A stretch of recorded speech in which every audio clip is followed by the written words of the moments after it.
Kalpakshaye punasthani kalpado visrijam maham. Now this verse we have been discussing last meeting, that this whole cosmic manifestation, it is not permanent. It is created and it is again annihilated, and the whole energy is wound up into the body of the Supreme Lord. It comes out and again it is winded. Now, Jagat Abhakta Murtina Sarvabhutani Kaunteya Prakriti Janti Mamikam. The Prakriti is not independent. Prakriti means nature. It is dependent on the Supreme Lord. When He desires, or when the time is, He gives us chance. This Prakriti is this material cosmic manifestation is meant for the conditioned soul. We are all conditioned souls. So, this manifestation is given a chance so that we can return back to the eternal Prakriti or eternal nature. Otherwise, this Prakriti, Bhutta Bhutta Praliyate, as you have studied in the 8th chapter, it is created, it is maintained, and it is annihilated. Kalpakshaye punasthani kalpado sijjamam. See, each creation is called a kalpa, and each after kalpa, after similar years, one kalpa that is not possible for us to calculate how many years, but some idea is given in this Bhagavad Gita that suppose the kalpa exists for so many years, and as we have got calculation of the day of the year, that is 365 days in a year. So the duration of one day is given in the Bhagavad Gita as 43,000,000 of years into 1,000. That is the calculation of one day of the whole cosmic creation. Now, we are concerned how to get out of this temporary life. We are hankering after eternal life. How to get out of this temporary life? That should be our problem. There is no use calculating for how many years one kalpa, one duration of this cosmic manifestation is maintained. But our concern is that whether we can get out of these clutches of material nature and get into our spiritual nature and have our eternal blissful life. That is our problem. That we can make solution if we culture the Krishna consciousness seriously. Then even after annihilation of this body, we can get into the spiritual nature, and in spiritual nature, and we are also spirit, therefore there is no difference, there is no question of birth and death. That is the problem. Prakritin sam avastabhya visrijami punah punah bhutagram imam kristam avasam prakriti vasat. Prakriti vasat. We are completely under the grip of the stringent laws of material nature, and we are repeatedly put into that stringent laws of material nature so that we may come into our consciousness that why we are suffering this repeated birth and death. But we have become so much dull and so much accustomed to this habit, because it is continuing since a very, very long time, time immemorial. So we have become accustomed. We have become accustomed. So we don't take it very seriously that why we are dying and why we are getting again body and why we are suffering these miseries. So this is called ignorance. This is called ignorance. So we are not very serious. Especially in this age, we are not very serious. We think that this is the process of life. No, this is not the process of life. You have got your life. If you like, you can have your life eternal without any birth and death. Just to get rid, just getting out of this material nature. So God creates and annihilates. God says, Krishna says, Nachamang tani karmani nivadnati Dhananjaya udasinavad asinam asakta tesu karmasu. Now, one may think that such a huge manifestation of the material world, it is once created and again annihilated, that God must be very much concerned about this creation and annihilation. But the Lord says, no. Nachamang tani karmani nivadnanti Dhananjaya. My dear Arjuna, all this work is going on automatically. There is no concern about it. Just like a big man, big rich man in your city. He is dismantling so many big houses and again constructing skyscraper. His agents are doing. He has got money, spending. He is sitting nicely. He has no concern. Similarly, Parasa Sakti Vividhaiva Sriyate, the material nature and so many other agents, they are performing this creation automatically. Parasa Sakti Vividhaiva Sriyate Savabhiki Jnana Bala Kriyacha. In the Vedic literature, we understand that these things are so nicely being done as if there are so many plants, so many engineers and so many scientists, they are working. No, the nature is so made by the superior brain of the Supreme Lord that it is going on automatically. Don't you see a flower, how it is beautifully decorated with paintings, just symmetrically. You don't find any change. So this is going on. This is going on automatically. This is God's power. This is God's power. If you have got to paint one picture, one flower, you have to take so much attention. And still, it may not be symmetrical. There may be some mistake. But in nature's way, you see how many flowers, fruits, and so many things are coming out automatically. Buddhist people, they think it is being done automatically. No. Behind this thing, there is the brain of Krishna. Behind everything. And because we do not see how it is being done, due to our lack of knowledge or less intelligence, we think it is being automatically done. No. That is explained. That is explained in the next verse. Krishna says, Maya dhakkena prakriti suyate sacharacharam hetunane kaunteya jagadvi parivartate. Whatever changes and wonderful things, happenings you are observing in this material nature, that is under my superintendence.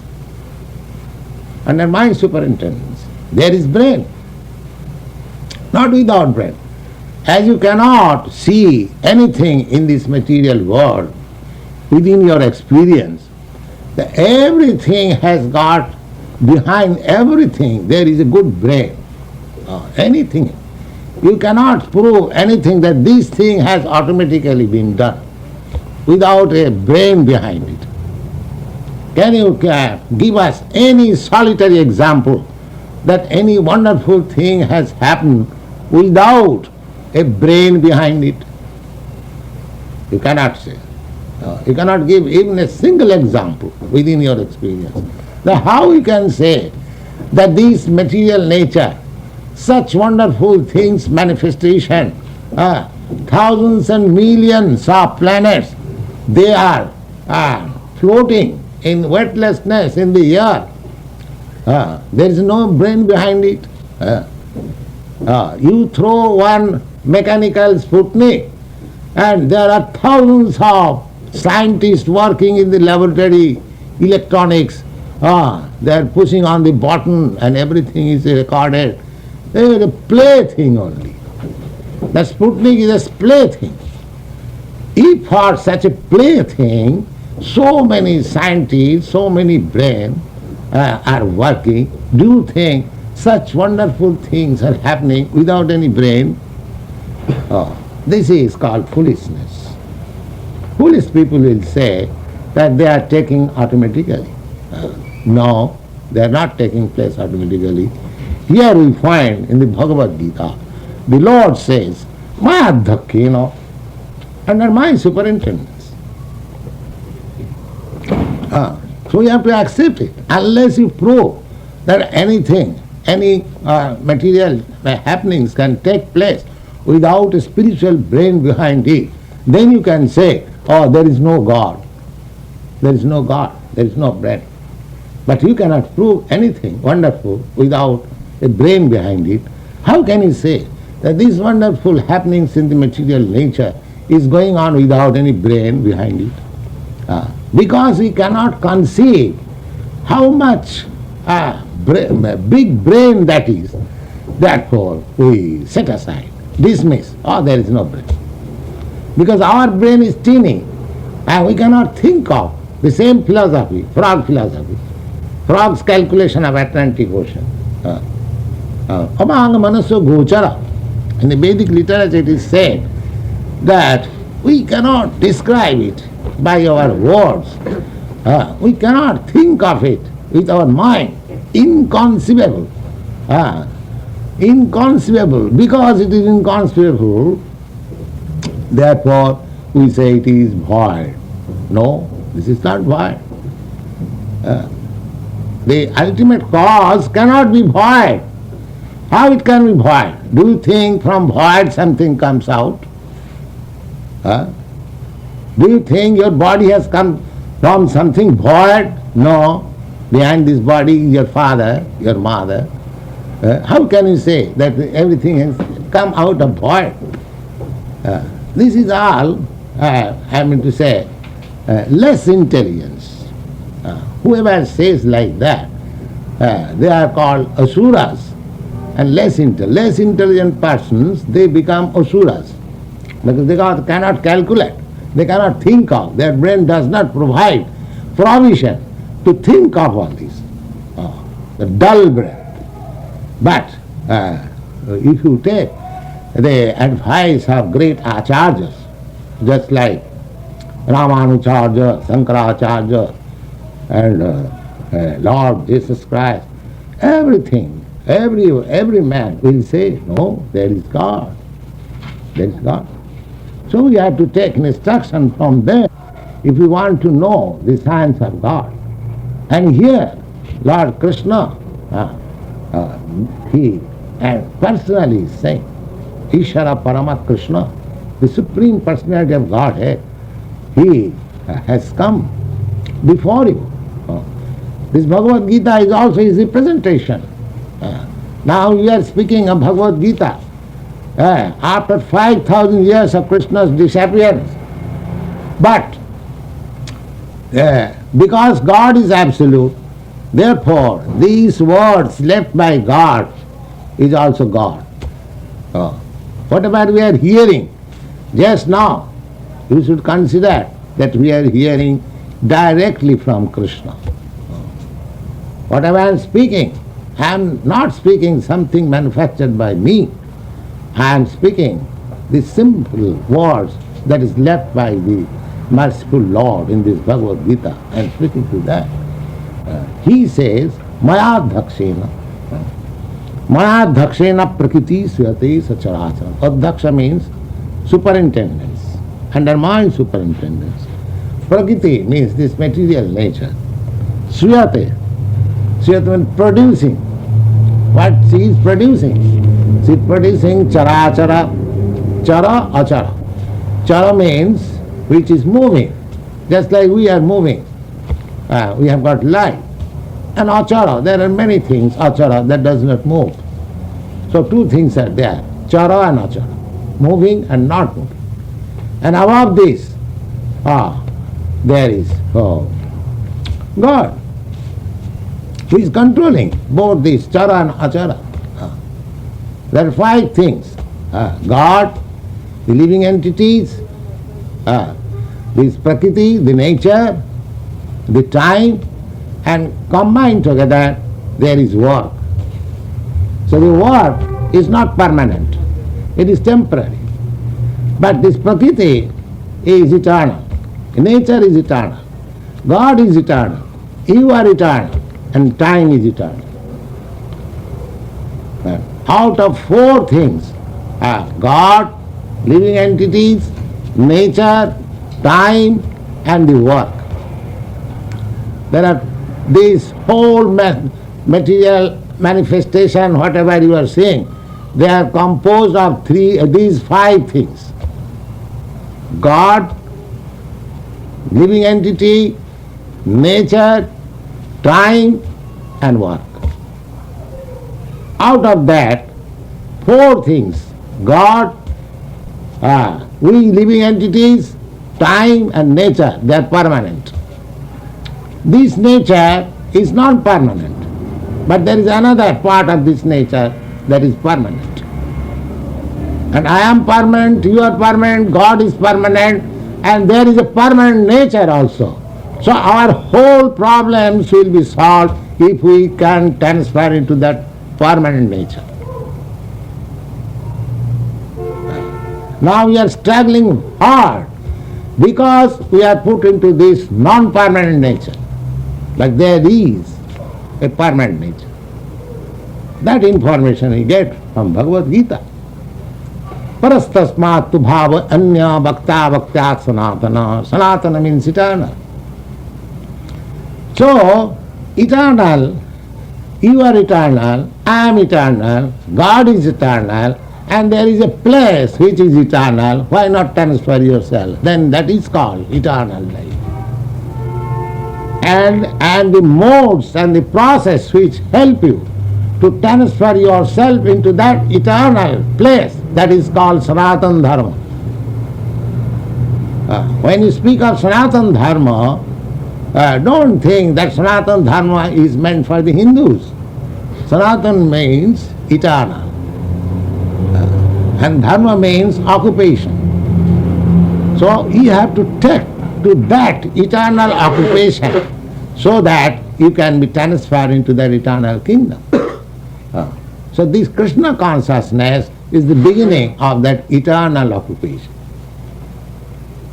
If you take to this, if you practice this Krishna consciousness, eternal occupation, then, as we have already explained in the previous chapters, that at the time of your death, when you leave this body, as soon as you think of these three eternal, Krishna eternal, I am eternal, I want to engage in eternal, you are at once transferred.